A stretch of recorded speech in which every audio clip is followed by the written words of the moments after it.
Negative interpersonal experiences are an unfortunate reality in many workplace settings. Being able to describe such experiences is essential for workplace misconduct to be properly addressed by the authorities.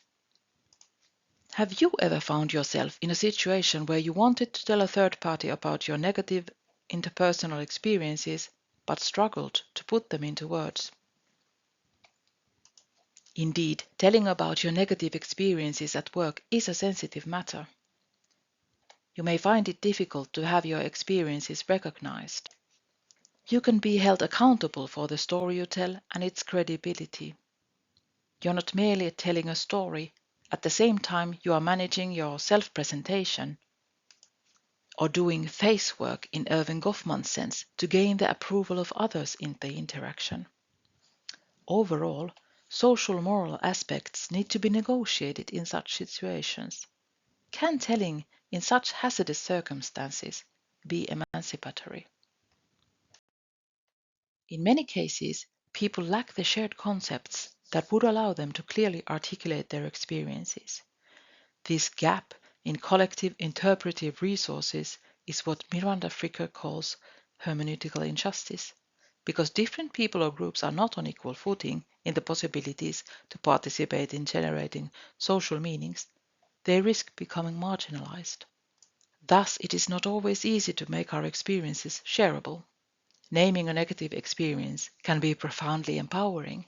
It transforms isolated feelings into socially recognizable problems and connects personal struggles to broader patterns of injustice. Jose Medina has argued that successful naming depends on the flexibility with which organizations and communities accommodate new conceptualizations and enable agency. While it may be difficult to criticize the boss within a hierarchical workplace, contexts such as research interviews can become spaces where naming practices can play a crucial role in helping to make previously unarticulated experiences visible. We are interested in how post hoc storytelling can be emancipatory, even in situations where no direct reconciliation is possible. Here, the focus is on emancipation at the moment of the telling within a specific story. We operationalize emancipatory storytelling as including not only naming, but also means to manage possible threats to self and to present oneself as a morally responsible agent. Stories about negative experiences orient both to the story world and the storytelling world. Managing the discrepancies between these worlds may be consequential for the teller's possibilities for self-empowerment through storytelling.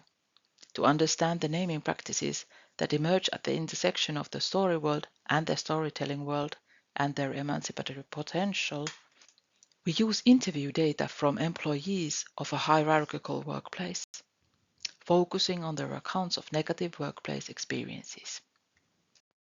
Our research examines micro-level storytelling situations in which emancipatory potential is connected to naming practices. These stories do not follow the canonical story structure. They are fragmented and typically lack reconciliation within the story world.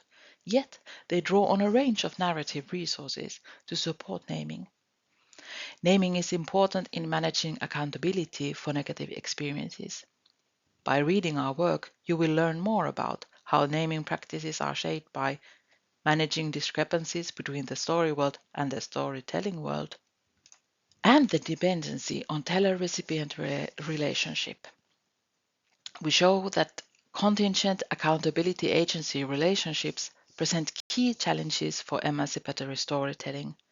By reading our work, you will learn how these subtle dynamics unfold in practice.